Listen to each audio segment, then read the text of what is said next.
Welcome everyone to my new stage and my podcast, Witness, where I'll be sharing with you stories of human encounters, soul family reunions, life's touch, the story of our collective journey, walking each other back home. Thank you for tuning in to another episode of Witness. Today, I invited a dear friend who recently came into my world, a beautiful soul, a very powerful, intuitive, light healer, Audrey Hilliker. We've decided that it's time to share a little bit of the stories of our own awakening to the gifts that we are here to share with the world. Welcome, Audrey. How are you feeling today? I am feeling excited to be here. And also, it's a new thing for me to be talking about my awakening process and really stepping into embracing and owning my channel. But it's something that needs to be happening for other people as the world is going to be shifting and a lot of people are going to be awakening. And so I appreciate you inviting me, and I'm very grateful to be here to share stories with you that might be helpful to other people that might need to hear and witness some of these experiences. Why does it feel so scary to talk about it? Well, for me, I was raised in a very religious family, very Catholic family on both sides. I was raised in a Catholic school up all the way through 7th grade. And so there have been a lot of programs within that religion and a lot of fear programming of what channeling means or what is expected of you. And so as I start to move away from that, I think there's a certain expectation that there will be family and friends that will be very upset by that. And there may be some attacks against me because of that. But I've known ever since I was a child that there were things that didn't make sense to me, but I wasn't really allowed to question it. And I'm at a point in my life where I'm ready to just stand in my own truth and my own knowing, and that the right people are already coming in to my world to support me in that. And I feel so much more connected within that community than I ever have. So that's just been part of my journey, but it's also part of what I'm probably going to end up doing is clearing out some of the religious distortions. It feels that it might be helpful to share a little more of what channeling means for our viewers that are not familiar and might have a different understanding, because words have different meanings for different people. From my perspective, to be honest, I don't like the word channeling Mm-hmm. as much because it has, for some, it has a meaning that it's something outside of you, Yeah.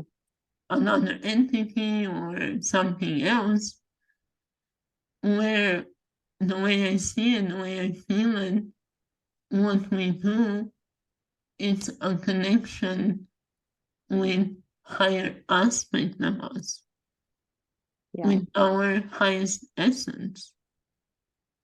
So when I talk about sharing the light language that shine, in my case, is my highest essence, consciousness that I can connect with. I mean that it's still me. Correct. Yeah. It's not somebody outside of me, meaning another entity that is telling me information. It's Mm-hmm. just a bigger me, expanded me, ascended me. Mm-hmm. How does resonate with you, or do you feel any difference? I think that's something that has been part of the journey for me. Initially, I had been given a lot of the perceptions of what channeling was.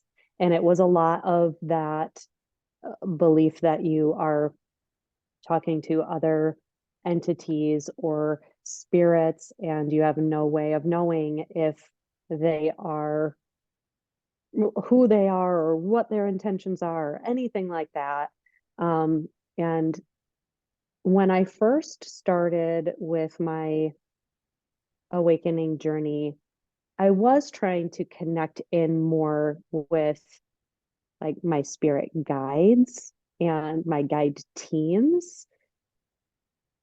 But now I am channeling in so much more with, like you said, just my highest self, my higher ascension point, going into my Akashic records to get information from my soul. And so that's something I think a lot of people need to understand, that it doesn't need to be coming from an outside source where we're having to assess, is this benevolent or not? Because if we're channeling through our own information of our highest ascension point, our higher self, whatever term you want to use, then we don't really have to be worrying about what the information is. It's coming in as more of the truth and the knowing for us. So there is a difference, and it takes away some of the fears underneath that had been programmed in for me for a very long time. I still have a lot of family that still don't understand and very much perceive that I am talking to dark or evil entities and beings. And there are going to be some people that aren't even willing to be open to understanding what that difference is. But the people that are, I think it can make a big shift in how they understand what this really can be. And how do you know the difference? Meaning, because on the other side, there are the possibility, the chance of connecting to other channels. Mm-hmm. So how do one discerns what kind of information they're receiving? Because many, this is how we awaken on the journey. Once Mhm. you awaken, the programming is that you need to find a teacher, you need to follow a program. We don't even think that maybe it's inside of us, that we already know what the road is. And to explain this a little bit with my story, through my awakening, going to different programs, different teachings, I've always had the internal guidance, listening to what was um, communicated. Oh, this feels right. Mhm. And sometimes even in the same sentence from the same teacher person, mm, mm, this does not sound right.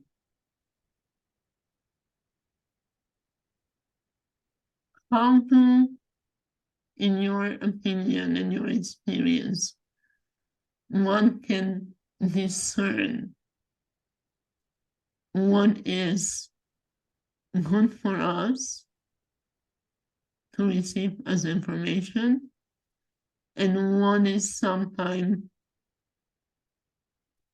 not so beneficial? Mm. That's a really great question. Um, you know, it's something that I have learned to really tune in more to my own knowing and my body, the signals that my body is giving me. So when we're maybe learning information or we're watching a course or a training video or whatever it might be, your body and your intuition, your knowingness can give you those pieces of information of, oh no, something about that doesn't resonate or something about that doesn't feel true for me. And really learning how to slow down and listen to your own intuitive knowing and what the body is telling you is one way that has been helpful for me. But also, it's kind of almost like learning how to tune into the frequency and the energy of it. So there are, I mean, even since I was a child, I could feel energies around me. And you can, if you tune into it, you can feel when an energy feels dense or low frequency. It feels heavy, it feels thick. Maybe some of the other senses in your body will start going off. But when you're connecting into something that has a high frequency that's of the light and the divine truth, it feels joyful. It feels like it's providing you information that in your knowingness is truth.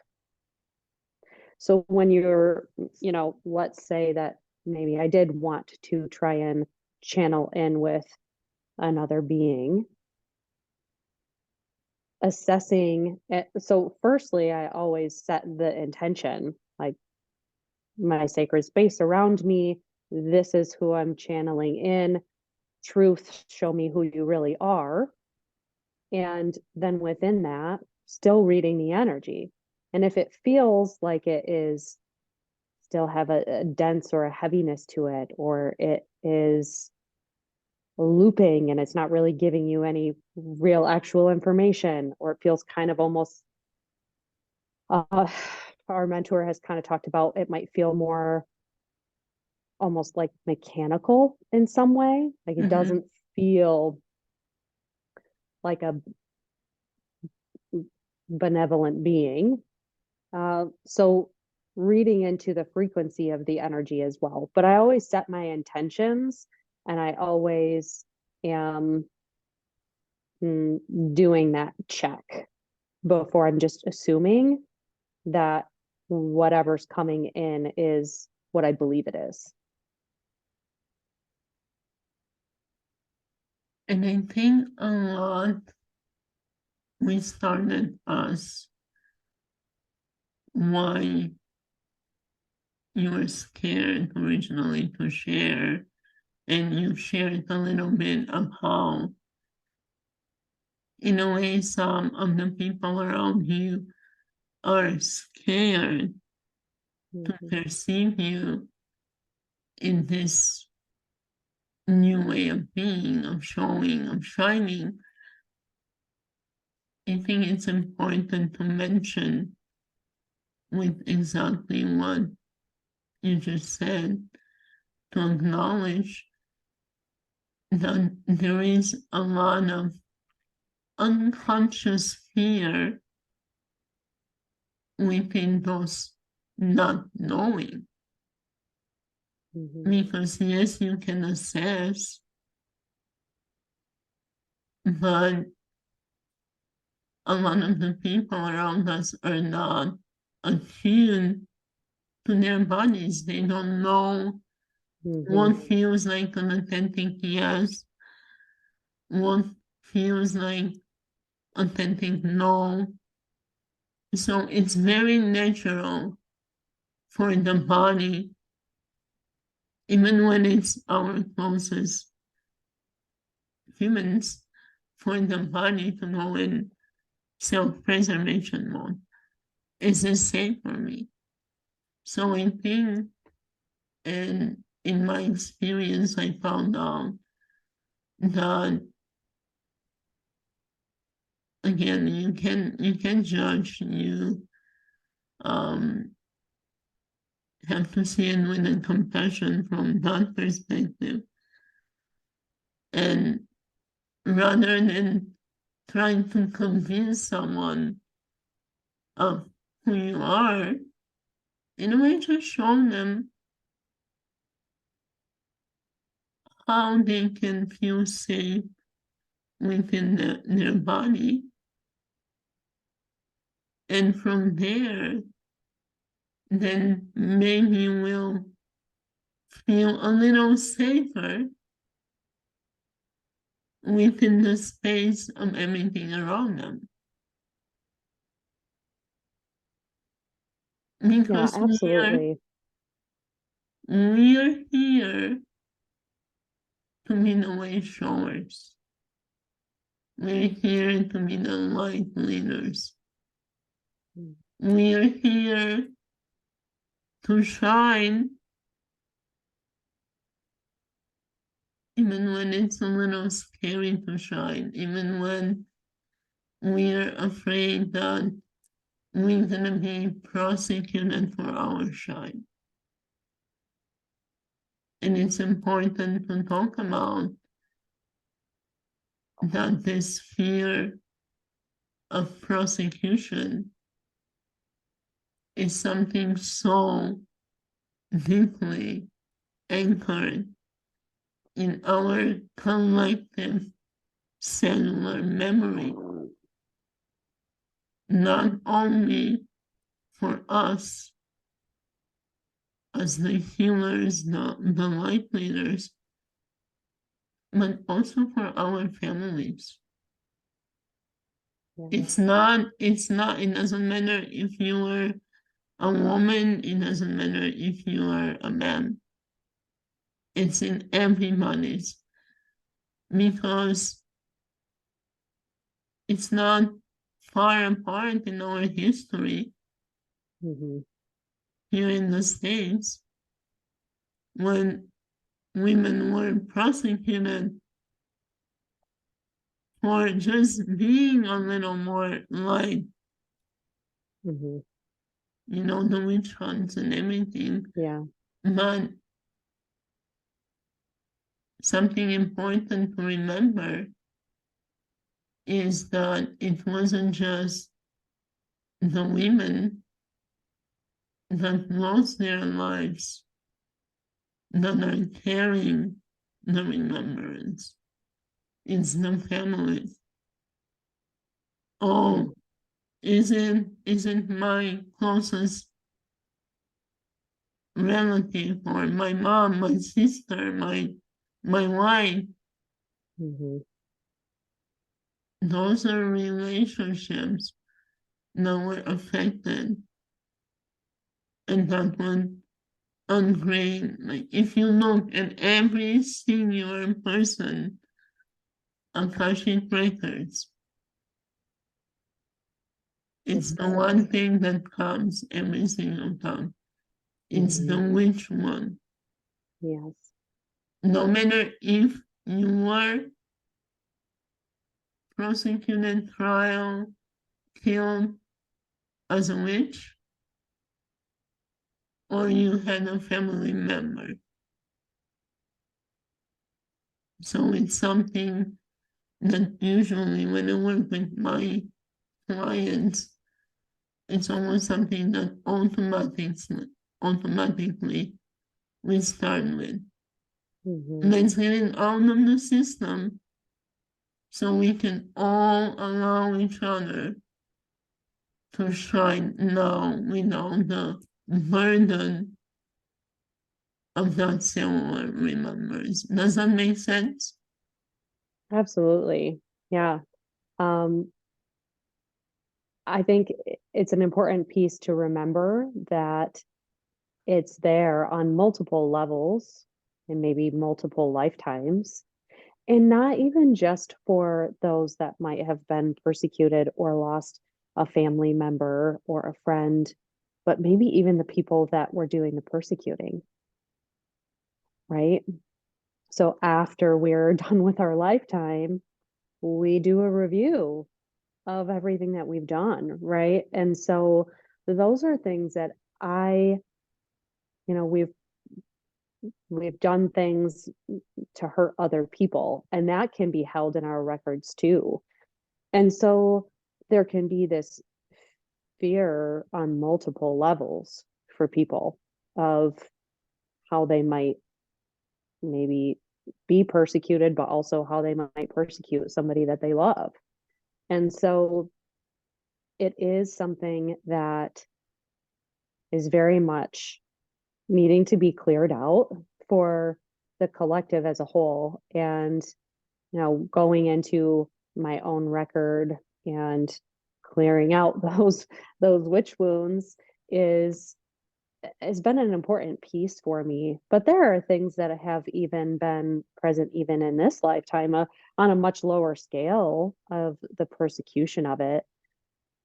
But, you know, I've toured through Salem, and I've toured through places in England and York where, you know, women were buried alive in the brick wall and, you know, all of the things. And you can feel it in those spaces. And so, you know, it's not just going in to heal our body and the cellular memory of it and in our Akashic records. It's also going to some of these places where the earth is also holding this pain and this persecution that has happened, because the earth and buildings hold memory too. And so it's this massive clearing out that needs to be done on so many levels. But we're at a point in time in our history right now where those of us that are supposed to be leading, uh, we can't continue to keep hiding in the shadows. It really is a time for everybody to be stepping up into their leadership and their light to help shift the planet. Extremely important points. And interestingly, connecting so much to my own story of awakening. because for the most part of my human journey, I did not have my gifts. I won't go into the reason why. My understanding now is not actually shut them down as a child. So with me, I'm not a clairvoyant. I don't see. And that's a choice my being made because I'm here to help so many that my human is not necessarily needing to see everybody's pain. But I am a feeler. I am clear, sentient, clear, cognizant. So I know what happened and I feel it in my body as it's happening to me. So when I work with my clients, I can literally, I'm in their own body, and the moment it was happening, and it's not that much. I see the story. It's like I feel what is happening. Are they dying? Are they everything?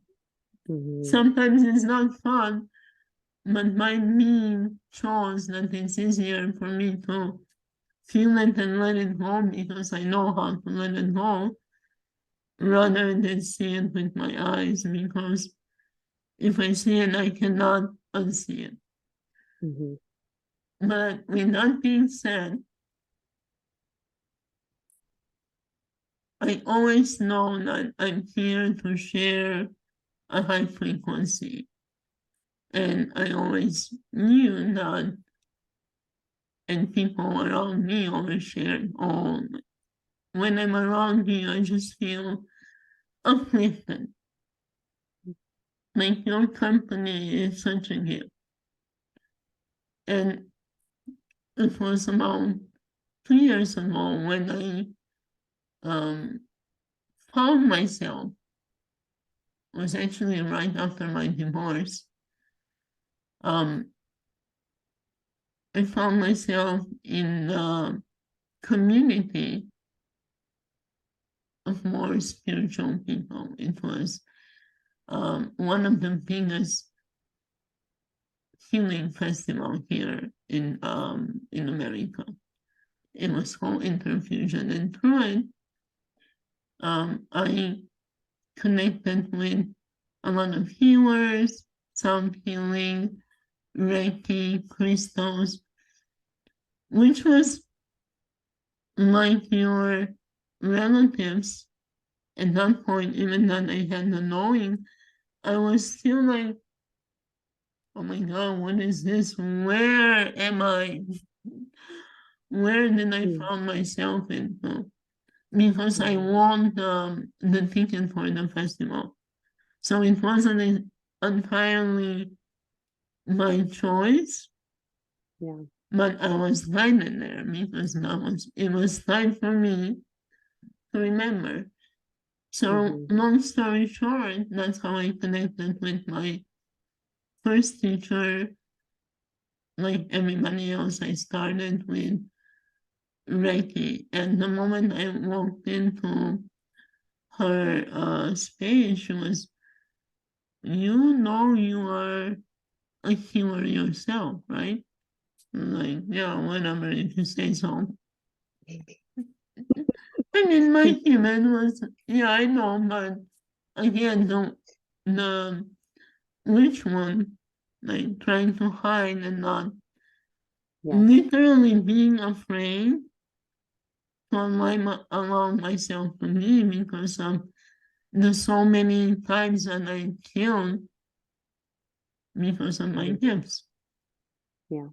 Long story short, a few months later, I was out on a date. I connected with somebody, I think it was through Match, and he was a psychic, Reiki master, so very, very spiritual. And we went on a date. It was supposed to be walk in the park. Nothing crazy, simple, prosaic walk in the park. Well, I did not even think what is the significance of the park. Let's say it's called a battlefield. So we're going in the park. The vibrant, curious me, there were some ruins of a building. And I was peeping over the ruins, and all of a sudden my brain says, don't do this, there's spirits there. And as soon as he said that, it's like my channel switched on, and I was like, oh, I feel where we are. We are on the battlefield. Yes, people died here. Yes, I can feel the pain, the suffering. Yeah.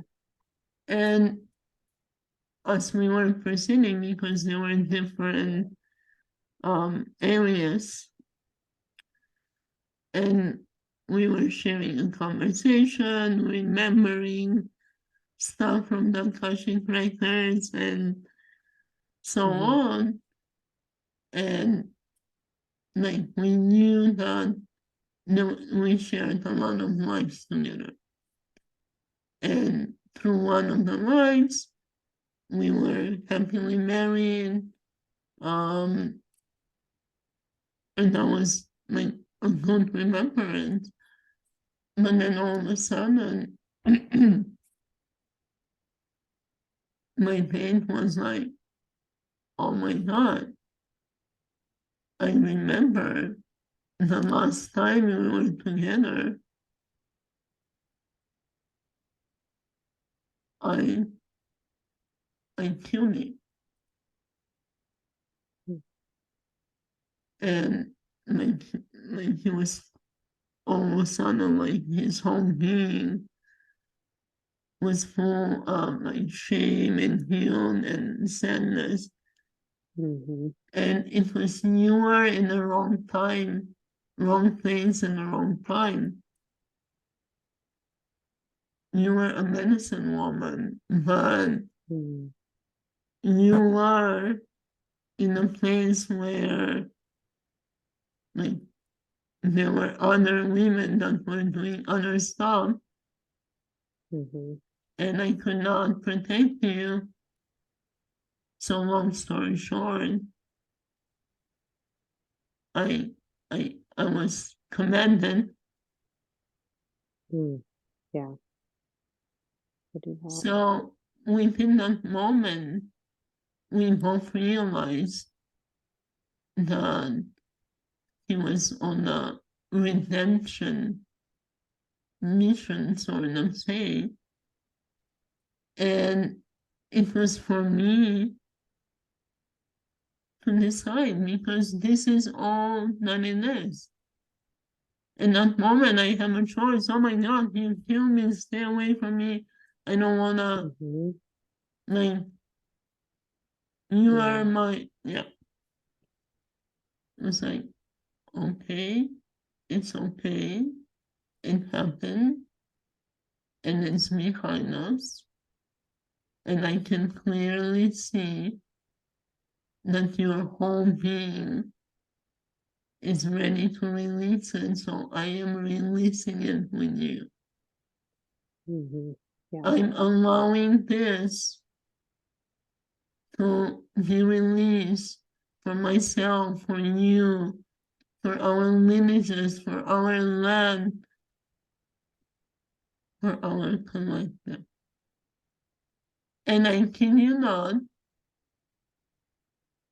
the feeling was, you know how in the movies, when there is a spell, and then all of a sudden the spell is broken, Yeah. It was a release. Mm-hmm. And it was like everything rearranged, all the timelines rearranged. And we could both see how new pathways open just because we didn't hold the grudge of something that, I mean, it's not even part of this life, but it was holding so many people chained and suffering because of it. And step further, we went to a different house. This was like a whole house. And he told me, he warned me that the energy in this one is very, very dense.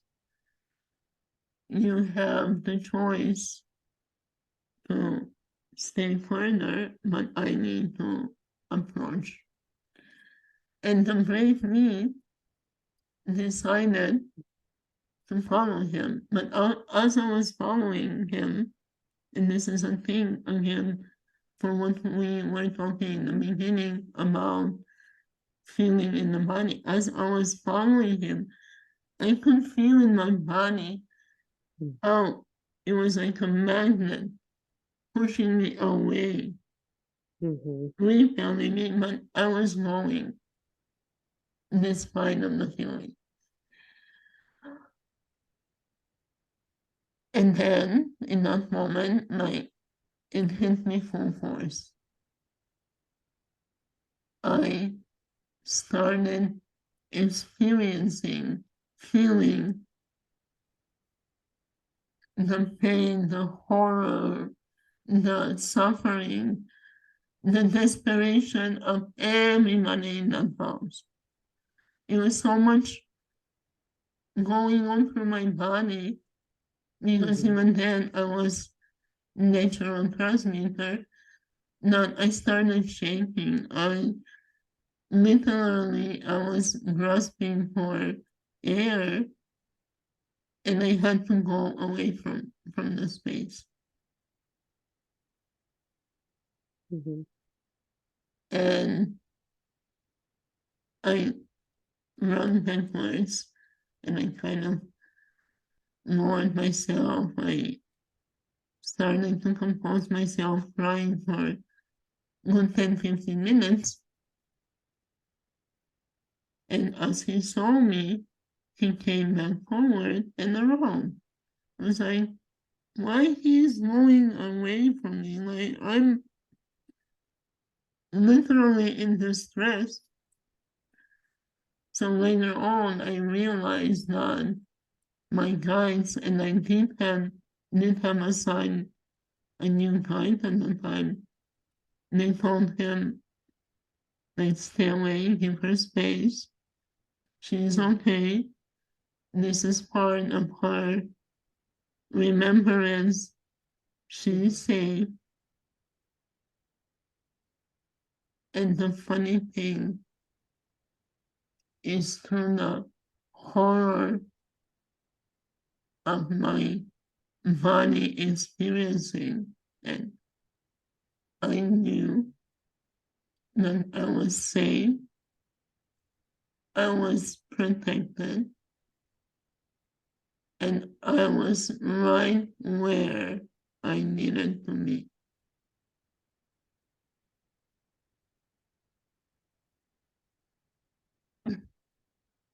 And with this was my anointing, Mm-hmm.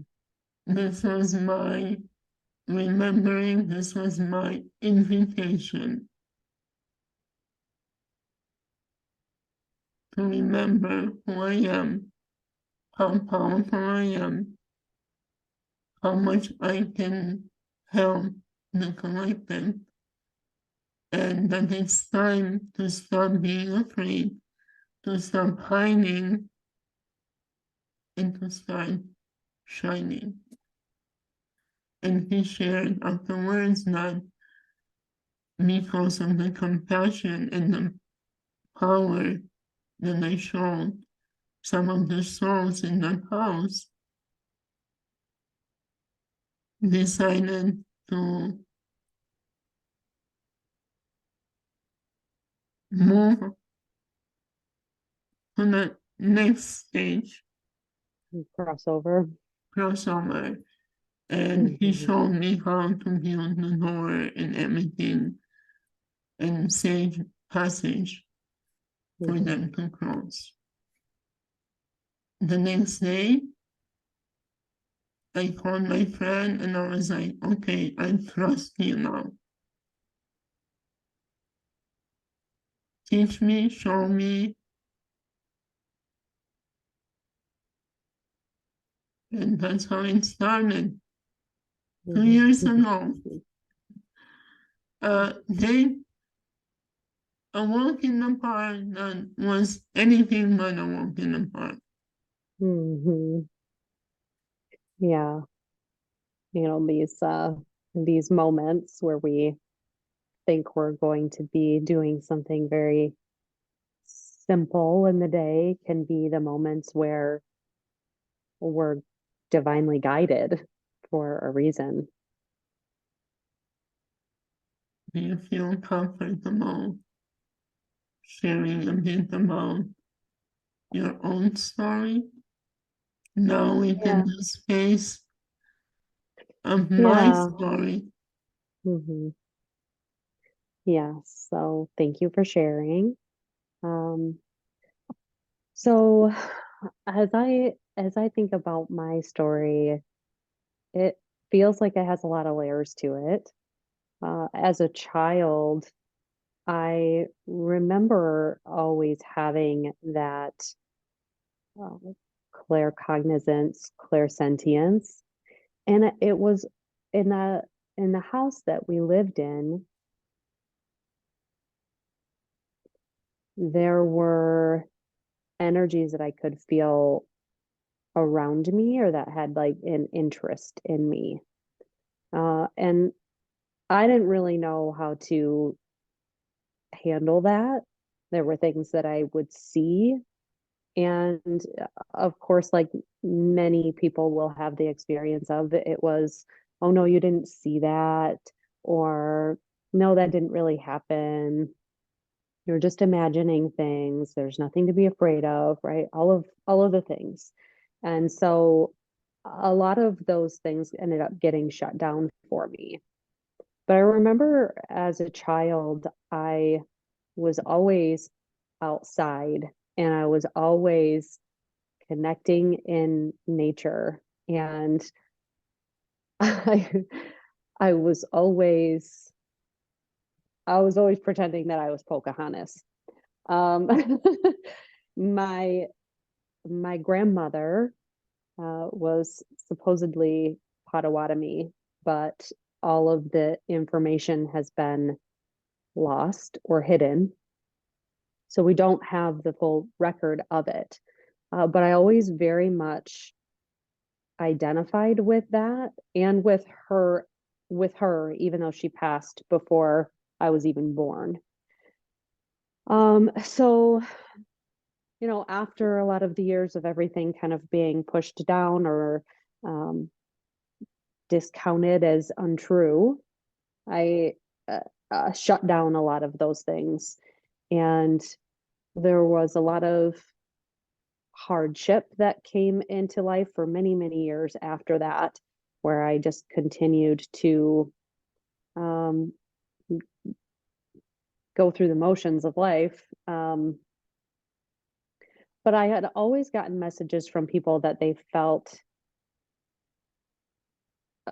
comforted in my presence, that I could hold things with them that other people couldn't, that they could tell me things that they couldn't tell anybody else.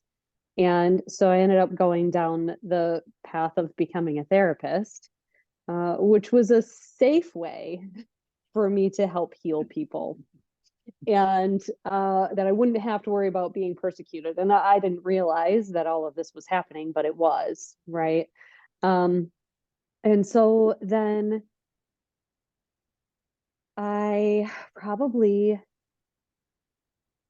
think it's about 2 years ago now, my son, who was only 4 at the time, had been really, really struggling. Probably when he was just under 3, he had witnessed a traumatic event of my mom's horse being hit on the road, and the fire department had to come and spray down the road. It was a pretty gruesome scene that he directly witnessed.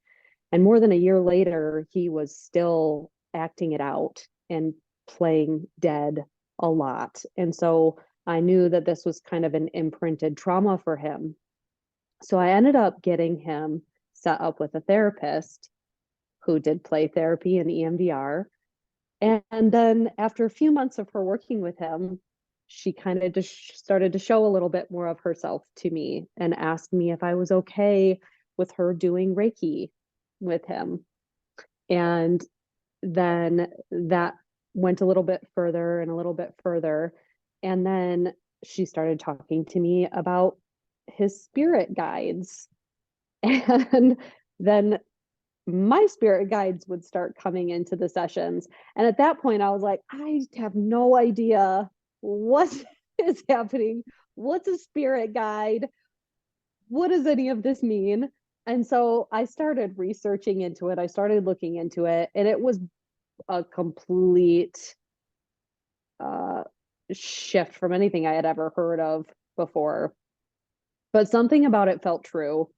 So then I ended up asking her to do a Reiki session with me. And that's the starting point for a lot of people. There were a lot of my guides that came in, and some of the messages that they had given to her was that the land that I'm currently living on came to me because I was supposed to do some clearing and healing on this land. There are some lakes in the back that are very, very deep, that there are some stones or some crystals under the land that needed to be reactivated. And so That's a very, very strong yes to that. yes. And so my Arcturian guides came in and activated my light language. And I felt like my whole body was just vibrating at such a high level. My eyes were just like flashes and flashes of light as everything was being activated in me. And I went home and I didn't really know what to expect of it.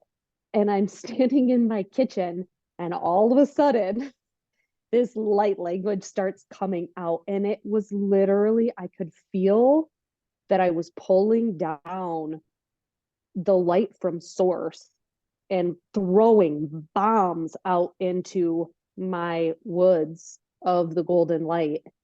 And then the next day I went out there and I could specifically find which trees I needed to go to heal and clear. And so I'm out in the woods doing light language on the trees. And I didn't know what any of it meant, but then I could feel the shift in it, and I could feel the truth of what was coming through. It was source energy, and it was like my whole body was vibrating in it. Well, so then after that, I ended up going on a trip to become a trauma-informed yoga instructor.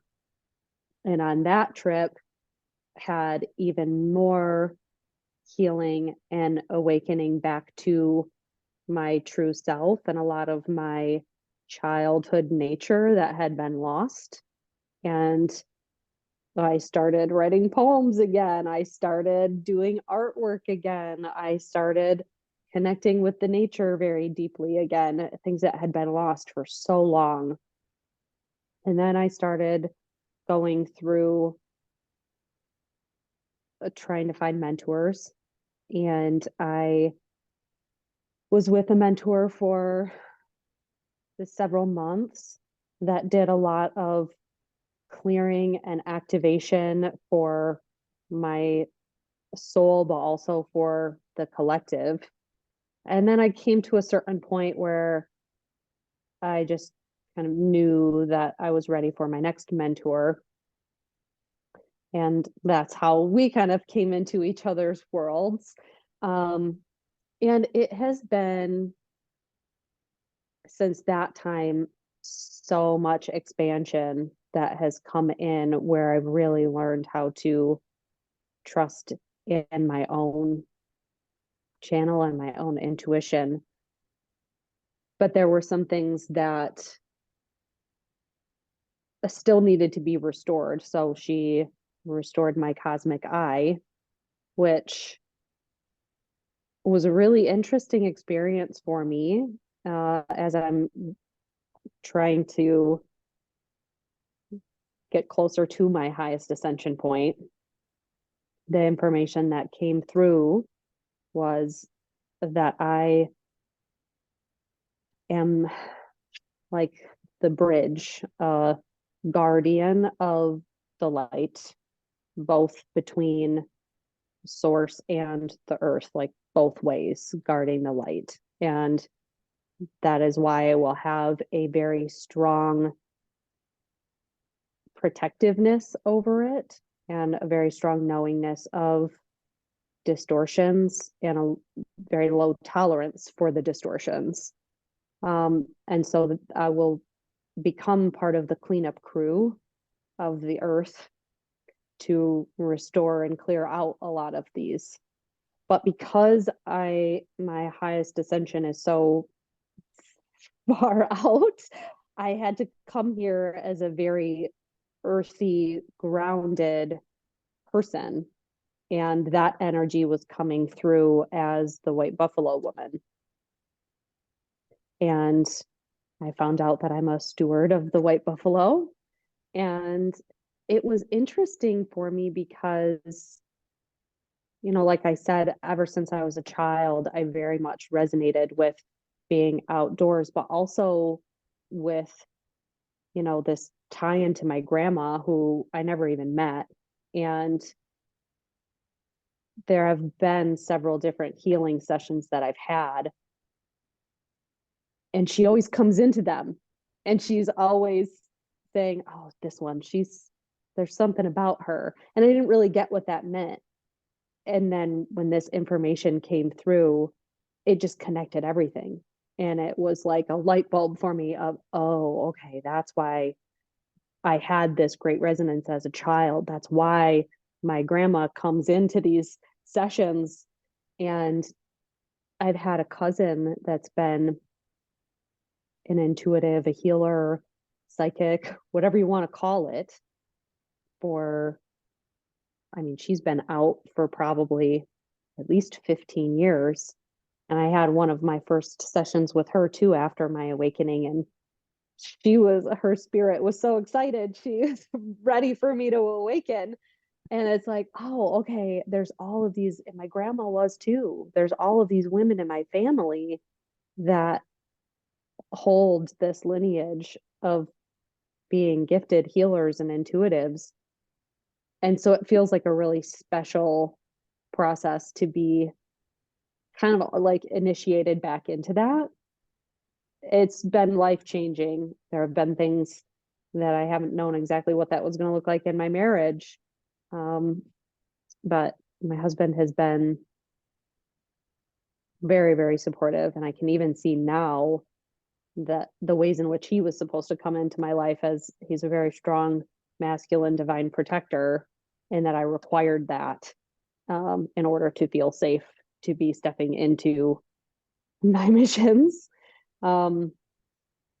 So there's still more things that I'm learning. I know that there are connections to the elements where there's a certain like web of all of those energies that I'm going to be using. I know that I have a very great resonance with my dragons, and there's going to be a lot of things that come through with that. They come through my Akashic records all the time, and there's lifetimes that I'm having visions of with them. And so there's still a lot more that I'm learning about it, but I'm trying to let myself very much be in the process of enjoying what's happening right now, because it doesn't all just come in at once. It's like you get a little drip and a little drip and a little drip, because we just have to be ready to expand, and then the body and the nervous system has to be ready to expand, and it is calibrating with us as our spirit is ascending in the frequency. And so I'm trying to just be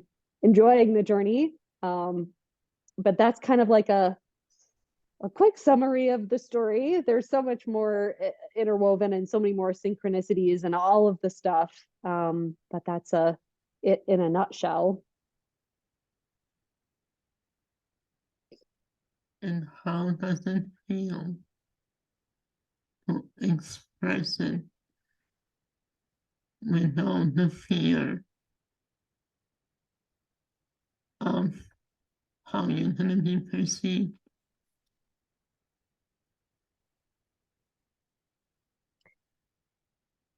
It feels freeing. It feels like a liberation. There's been hiding for a long time, and I don't want to continue to stay there. I want to be my authentic self, and the people that are meant to come in to meet me there will, and they already are. So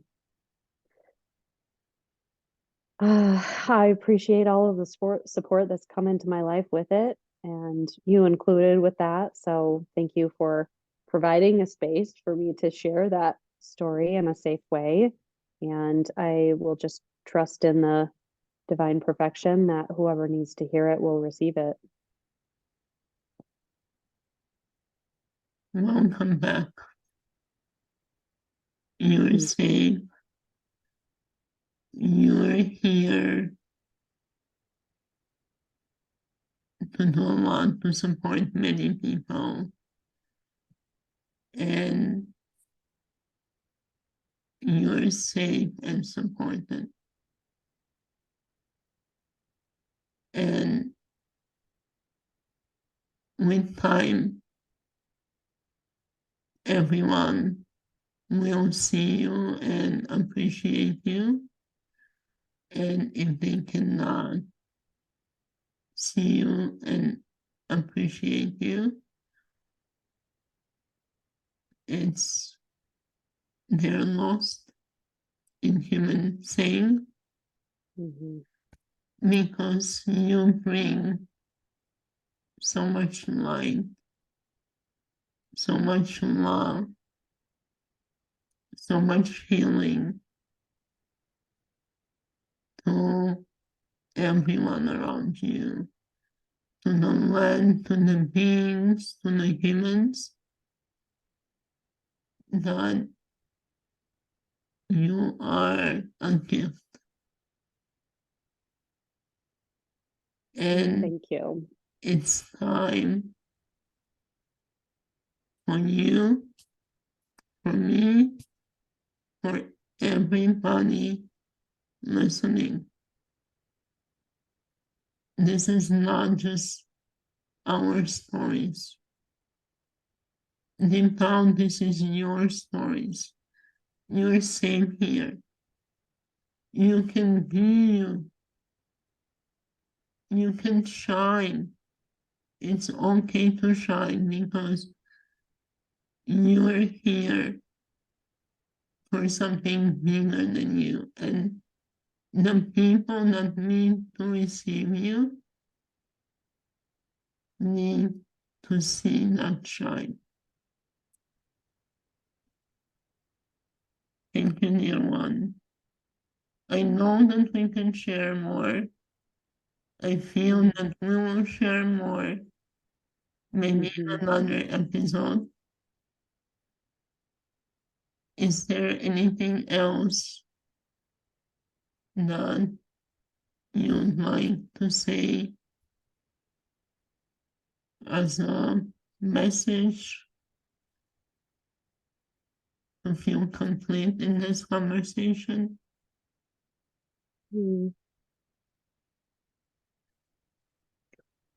I think just for anybody that's listening to know that there are people that will understand this experience and that there are going to be a lot of experiences that people are having.